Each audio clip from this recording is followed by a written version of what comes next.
wabarakatuh. Halo teman-teman, selamat bergabung di podcast kita kali ini di Jopi Happy. Oke, kali ini kita akan membahas topik ya yang sangat familiar dengan kehidupan kita sehari-hari, yaitu air ya Bu. Ya, siap. Oke, gimana nih Bu kabarnya hari ini? Alhamdulillah luar biasa. Alhamdulillah. Oke. Baik Bu Yulia. Baik dong. Bu Indi gimana? Baik. Alhamdulillah sehat. Di Bandung kebanjiran. Banjir di Bandung. Banjir. Kan udah musim hujan ya. Betul. Nah, iya. kita kan ngebahas soal air kan. Iya, Ada betul. hubungannya kan dengan musim hujan saat ini. Gitu. Cuacanya lagi tidak menentu. Hujan tehnya gitu. Lagi musim. Lagi musim hujan. Betul. Pasti habis dur hujan ini ya. Iya. Ya, Bu Yuli. Ya. Oke, gini deh.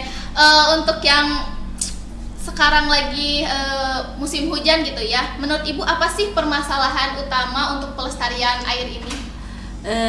Kira-kira yang sekarang lagi banyak gitu ya, yang kita banyak berita gitu dari musim hujan itu apa sih sebenarnya? Gimana Bu? Musim hujan kayak gimana? Iya, kalau lagi musim hujan sekarang, yang kita sering alami apa?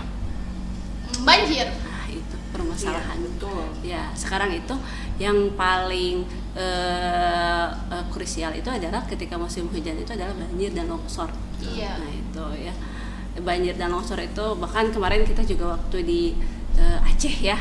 Nah, sampai ya Allah banjir longsornya itunya ya luar biasa gitu ya. Sampai ngeri ya Sampai bencana-bencana sekarang. Bencana-bencana sekarang itu gitu. Padahal kan sebenarnya kalau kita lihat air hujan itu berkah ya gitu ya. Betul. Nah, berkah gitu, banyak manfaatnya dari air hujan gitu. Terus air itu kan bermanfaat buat kehidupan. Iya. Ya betul kan. Apa sih yang nggak kita inginkan dari air, yang kita tidak butuhkan dari air? Iya, sehari-hari kita menggunakan air ya, Iya, Bu. betul. Untuk Tidak ada air. mandi gitu kan. Tidak Coba ada air, kalau kita kita mau ke sekolah nggak ada air bisa nggak ya? Nggak mandi dong. Iya. Bau. Bau. Atau misalnya gini aja, sekarang kita lagi musim puasa ya. Iya. Yang paling kerasa ketika puasa apa? Haus tentunya, Haus Bu. ya. Betul, Nah, yang haus. ketika haus butuhnya apa? Minum air. Minum gitu ya. Tapi kan nggak boleh minum pas lagi puasa kan? Iya, betul. Yuk kita godin bareng aja. Bener ya. Nah, itu yang paling kerasa adalah haus. Nah, sekarang sebenarnya kenapa sih air itu sangat penting bagi kehidupan kita? Sangat penting karena kita menggunakan air setiap Iya. hari tentunya, Bu. Nggak, kita tuh nggak bisa hidup gitu kalau tanpa air. Nah, Betul kan? betul. Betul. Iya. Karena emang dalam secara secara teori emang bumi ini 71%-nya itu adalah air. Oh iya. Lebih banyak lautan daripada daratan. Ya, lebih banyak lautan ya daripada daratan. Terus tubuh kita juga itu hampir 80% itu air. Air. Ya Kalau misal- kalau kekurangan air kan, Mm. keriput. Ya betul. Dehidrasi. Betul, dehidrasi, Betul. lesu, terus yang pasti coba kalau misalnya kekurangan air yang paling kerasa adalah pusing ya. Ya, Terus betul. ini Kunyangan. kuningan. Kunang. Ya, kunang-kunang gitu ya istilahnya. Kan memang dalam Al-Qur'an juga di dalam surat Al-Anbiya memang yang paling banyak itu adalah air gitu ya. Jadi bumi ini memang lebih banyak diisi dalam air, makanya kita itu sangat ketergantungan dengan air gitu. Bahkan tanaman gitu ya, kalau nggak ada air Mati. mati gitu ya. Kering. Kalau nggak ada air itu mati, kering, terus apalagi ya gitu ya. Semua sektor kehidupan itu yang paling menentukan adalah air. Nah, sekarang yang terjadi adalah air itu seolah-olah jadi sebagai bencana buat kita ya, karena Iya. ketika ada hujan banjir gitu. Yang jadi masalah kan bukan air hujan ya. Iya, tapi manusianya Nah, Manusianya ya Jadi gitu. kalau kitanya nggak bisa apa sih namanya? menjaga bumi gitu kan. Betul, gitu kan. Misalnya kayak banjir itu kan, banjir kan ulah kita sendiri kan. Kayak buang sampah sembarangan gitu kan mengakibatkan banjir itu kan pengaruh dari sosial ya, dari Iya, kita benar. gitu. Tapi kan kalau misalnya ada juga banjir itu yang disebabkan oleh curah hujan yang cukup tinggi gitu. Berarti terus-terusan hujan bisa menyebabkan banjir gitu. Jadi ada faktor alam dan faktor sosial. Kalau faktor sosialnya itu berarti ya karena manusia membuang sampah sembarangan. Jadi tersendatlah aliran apa sih? Sungai gitu sungai, ya. air Jadi sungainya. sampai banjir gitu. Terus ditambah lagi sekarang kan banjir itu kalau misalnya diperhatikan ya, itu kan akibat tidak ada tanah resapan. Oh iya. Sekarang Ya kan kan? pada ditebang kan, pohon-pohon kan. Tebang, jadi Penebangan liar. penebangan liar ilegal ya, betul. Jadi si air itu ketika sebenarnya kalau siklus air hujannya itu adalah siklus yang alami ya, misalnya kan dia hujan itu berasal dari penguapan sumber air semuanya yang ada di bumi, dari laut, dari pepohonan, dari air sungai, dari semuanya gitu. Terus dia menguaplah ke atas. Nah setelah terjadi kondensasi, nanti si air itu akan turun jadi air hujan. Ya, terus air hujan itu masuk ke air tanah. Nah siklusnya itu seperti itu. Nah kalau normal secara alami itu pasti akan, kalau tidak ada gangguan manusia, itu pasti si siklus itu pasti akan berjalan dengan baik. Cuman ketika air hujan itu turun, tidak ada tanah resapan, ya air itu kan nggak bisa berhenti gitu ya. Akhirnya akan menghadang semua aja yang ada di situ. Yang jadi korbannya kita juga sih sebenarnya gitu ya. Kebanyakan tuh emang kembali lagi ke kita ya, bagaimana cara biar kita bisa inilah dengan alam gitu, supaya tidak terjadi banjir. Kan kita harusnya kayak gimana gitu. Nah menurut Ibu nih, permasalahan air saat ini tuh apa kira-kira? Air itu kekurangan air bersih ya. Air bersih ya. Karena kan emang air bersih itu diperoleh ketika yang dibutuhkan oleh kita gitu, terutama manusia, itu air bersih ya. Bukan air yang kotor, tapi yang air bersih itu dia sudah dari air hujan ke air tanah gitu ya, melalui penyerapan dulu baru bisa dikonsumsi oleh kita gitu. Tapi nyatanya sekarang alam kan tidak apa sih maksudnya tidak bersahabat ya dengan keadaan seperti ini. Jadi kekurangan lah air bersih itu. Terus yang kedua kan perubahan iklim ya, yang panas itu, sehingga kan akhirnya terjadi penguapan gitu ya, penguapan akhirnya krisis juga air bersih ya, kekurangan air bersih juga yang efeknya kita juga kan ya sebenarnya gitu. Terus sekarang perubahan iklim dan cuaca juga kan sebenarnya yang bermasalah, itu berasal dari polusi ya, dari kita juga gitu ya. Itu kan dari polusi udara, pabrik gitu ya. Akhirnya kan yang kita sekarang cuaca itu kalau nggak hujan gitu, itu pasti panasnya lumayan luar biasa gitu. Padahal kalau dulu itu zaman dulu ya Bu, itu kan ada istilah nih, kalau dulu itu kalau udah berberan baru hujan ya, September, Oktober, November, Desember itu masih hujan. Kalau udah Januari itu udah itu ya, berberan itu masih hujan. Makanya kalau dulu kan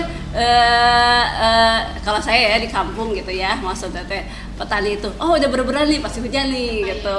Tapi nanti kalau udah Januari, Februari itu udah musim kemarau. Sekarang Januari tapi masih musim hujan. itu Februari. Ya Februari masuk Maret. Betul. Ya masih musim hujan ya gitu. Jadi emang cuaca sekarang itu benar-benar nggak menentu gitu. Karena emang faktor lingkungan juga, iklim juga gitu. Akhirnya itu.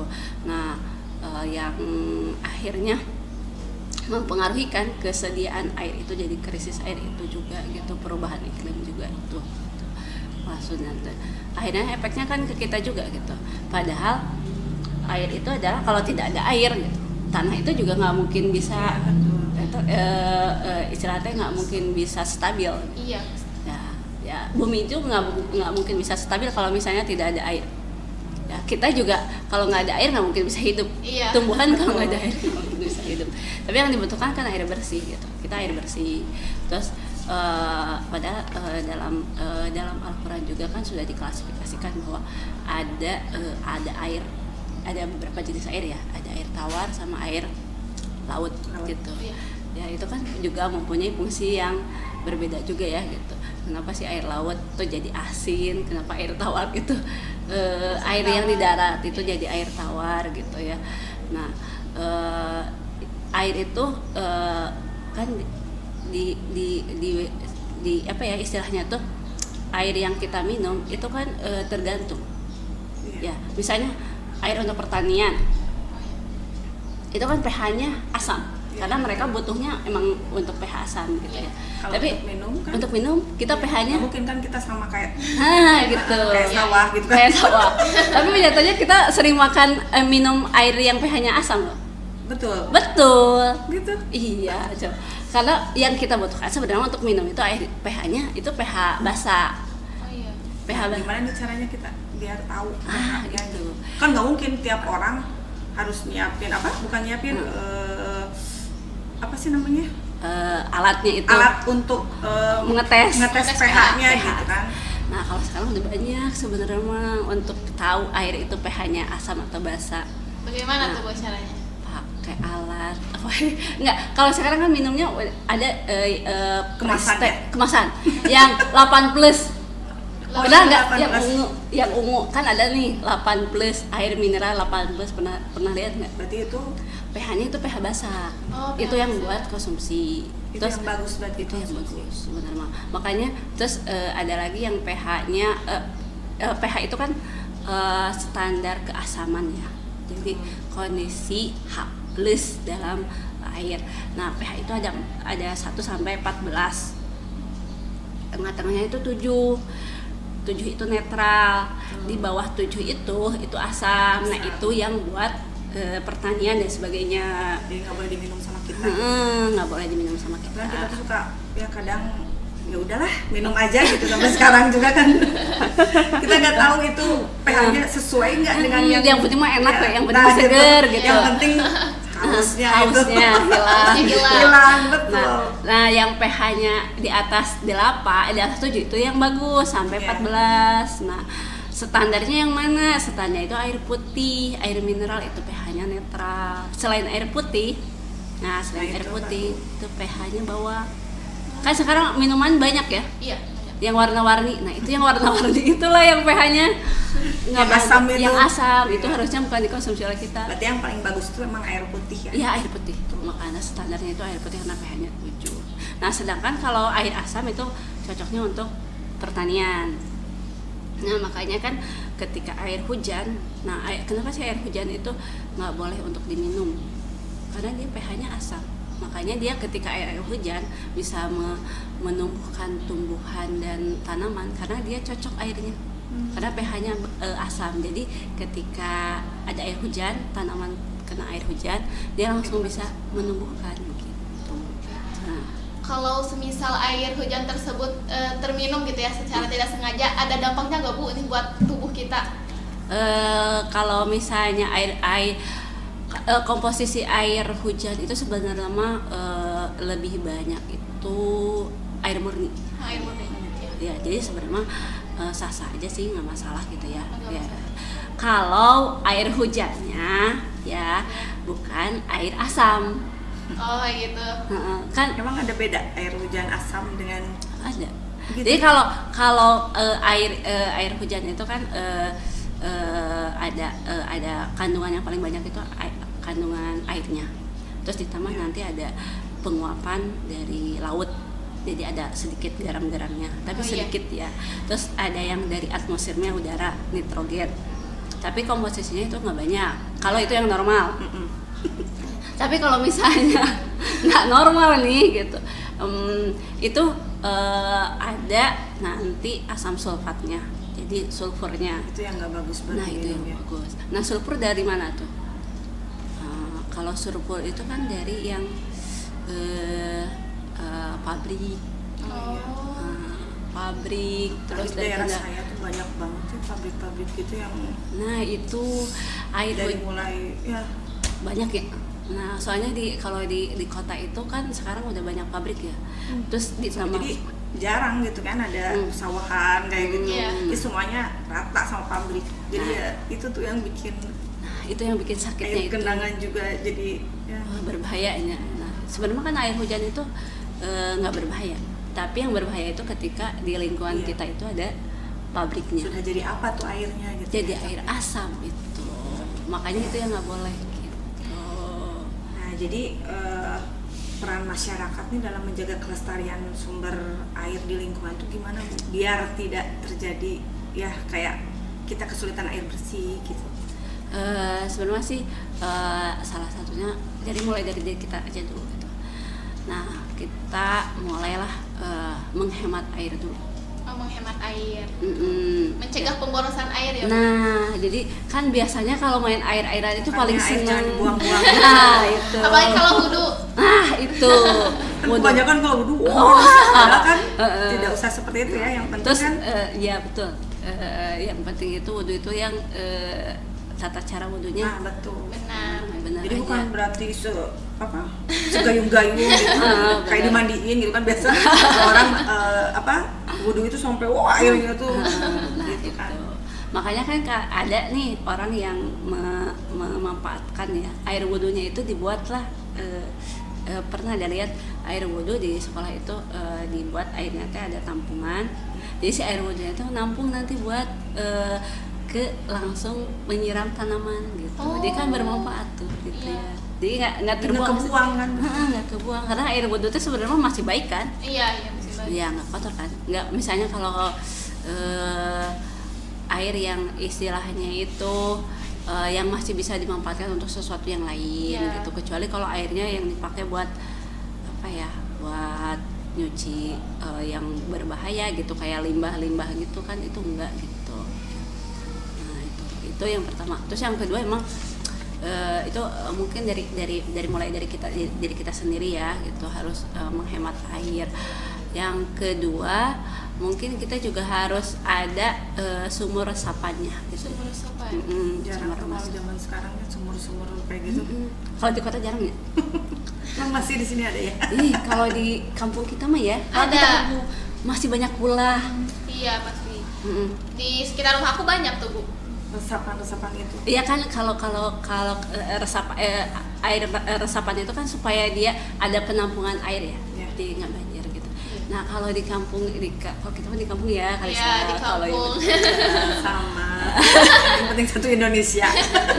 Jadi kalau kita mah masih kalau di kampung-kampung itu masih banyak Bu gitu. Kayak misalnya di rumah itu suka ada kolam kan Iya. juga bisa nampung air gitu ya. Jadi kalau misalnya hujan nggak kemana-mana bisa nampung. Kalau misalnya kekeringan itu masih ada stok gitu buat Iya, air. Kalau kekeringan kan kalau misalnya musim kemarau kering airnya. Kalau kering airnya ya kita juga stok airnya bingung nggak ada airnya gitu. Oh iya bukan tadi kita yang seperti Ibu sebutkan bahwa kita kekurangan air bersih ya Ibu. Nah biasanya salah satu penyebab kekurangan air bersih itu karena manusia yang buang sampah sembarangan itu bisa jadi pengaruhnya nggak Bu? Betul. Bisa jadi. Iya, emang banjir kan. Ibu punya tips sendiri gak buat meningkatkan kesadaran masyarakat? Nah, gitu. Soalnya kemarin aku sempat lihat di video TikTok gitu ya, Pandawara Group, Ibu tahu? Nah, Pandawara Group itu mengeluarkan uang untuk bersih-bersih sekitar 100 juta, namun sekarang kembali kotor gitu Bu. Jadi kayak ini tuh yang salah masyarakatnya atau seperti apa gitu? Sebenarnya sih ini teh sampah sungai yang kotor itu kan akibat sampah ya. Iya. Sampah itu sumbernya dari mana yang paling banyak aja? Dari rumah tangga. Nah, dari rumah tangga. Ya kita gitu. Kalau misalnya kita yang udah ibu rumah tangga, Iya. itu sehari stok sampahnya berapa Bu? Banyak. Sekresek gitu, Sekresek. sekresek banyak gitu. Itu satu hari satu rumah. Oh iya, satu hari satu Belum rumah. di rumah yang ada anak kecilnya. Nah, iya. Pamper itu Nah, aduh, betul. Pampers. Nah, Iya, itu. betul. Nah, sekarang kebayang kalau misalnya 1 bulan aja nggak Iya. dibuang. Iya. Nah, nggak dibuang kemana gitu. Jadi emang harus ada kesadaran dari kitanya gitu ya, dari masyarakat. Cara nyadarin masyarakat itu kayak gimana sih gitu biar dia tuh tahu gitu kalau Harus, tidak terjadi lagi lah. Ya harus gimana sih caranya gitu Yang supaya pertama memang kita harus sadar bahwa harus ada edukasinya. Sosialisasinya Nah, mungkin ya dari sosialisasi pemerintah. dari pemerintah. Terus lebih giat lagi ya. lebih giat. Terus ada pengelolaan sampahnya. Cara pengelolaan sampah. Misalnya dipisah-pisah gitu kan. Nah, dipisah-pisah gitu. Kayak negara Jepang ya, Bu. Sampah-sampah organik, dan itu harus intens gitu. Jadi harus collab ya antara masyarakat, antara pemerintah, instansi, terus dari diri kitanya sendiri, bahwa kita tahu bahwa itu juga merugikan dari kita. Iya. Nah, baru nanti itu istilahnya itu sampah itu, kalau masalah sampah aja sudah ini aja, sebenarnya sih ke yang lain-lainnya juga pasti akan berpengaruh. Intinya gitu. itu sampah ya. Sampah intinya masih gitu ya. Mengganggu kesehatan juga ya, Bu ya. Kan dulu mah waktu saya kecil ya, Iya. air sungai yang di kita kan deket air sungai ya, masih bisa dipakai mandi, pakai buat apa coba, nyuci baju. Iya. Sekarang kan air sungai banyak limbah-limbah kan ya, sampah berserakan karena ulah manusia juga itu kan, manusia juga yang sulit dirubah. Jadinya tuh ya mau nggak mau mungkin emang kitanya minimal pengelolaan sampah dari rumah tangga aja dulu gitu ya. Kalau misalnya, karena itu yang paling besar sih. Terus ada kebijakan pemerintah juga harus tegas gitu. Kan sekarang pemerintah juga belum benar-benar apa ya, serius gitu menemui sampah ke masalah itu. Ya gitu. Kemarin kan yang terakhir itu di Tangerang itu kan ada nih limbah pabrik kimia yang akhirnya satu sungai Tercemar gitu. Iya. Ya, tercemar itu. Jadi kan emang itu juga kalau misalnya pabrik yang mempunyai kewenangan siapa? Pemerintah. Iya. Adanya pabrik kan Izin pemerintah. Jadi emang sebenarnya sih ini berhubungan ya antara air dan kelestarian alam dengan semuanya itu tidak bisa dipisahkan antara satu dengan yang lainnya gitu. Jadi ketika ada salah satu yang tidak seimbang, ya efeknya itu kemana-mana gitu ya. Dan itu harus kita berarti harus ada semuanya include ya untuk bisa menyelesaikan masalah itu gitu. Bukan misalnya saya mah cuma masyarakat biasa ya, saya nggak bisa peduli, padahal itu kan nggak bisa juga gitu. Iya. Sekarang kan ada nih misalnya dari komunitas tadi yang seperti Kalisa gitu, itu sudah berinisiatif, tapi kalau nggak ada dukungan dari masyarakat, dari sama pemerintah, kan dia kembali lagi ke awal. Padahal mereka sudah ada gerakan untuk membersihkan istilahnya tuh membersihkan lingkungan gitu ya, sungai, tapi ternyata akan kembali lagi karena emang tidak ada ininya gitu, tidak ada dukungannya juga gitu. Tidak ada kesadarannya dari masing-masing dirinya. Nah, masing-masing ya mau nggak mau sih emang harus lebih banyak gitu ya, mengedukasi tentang penggiat tentang sampahnya gitu, supaya kita kembali lagi ya. Kalau di negara luar mungkin emang masyarakatnya sudah disiplin, terus pemerintahnya juga sudah mau istilahnya itu mendukung, memprioritaskan program itu, tegas gitu. juga ya, Bu, tegas juga gitu. Terus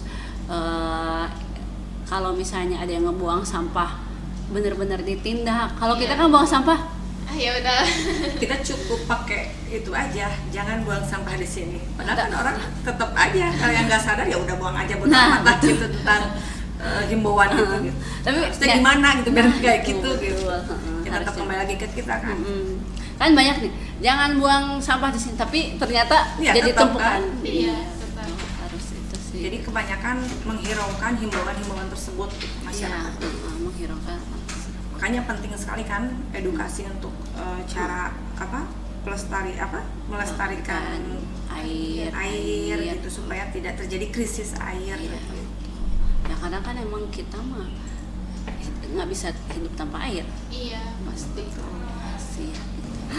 Oke, tidak terasa ya kita sudah banyak sekali mengobrol tentang pelestarian air, dampak dari tingkah laku kita yang tidak menjaga lingkungan gitu kan. Jadi kita kekurangan air bersih yang dimana itu dapat mengganggu kesehatan kita juga ya apabila kita kekurangan air bersih. Oke, dan itu dia obrolan kita hari ini. See you in the next episode.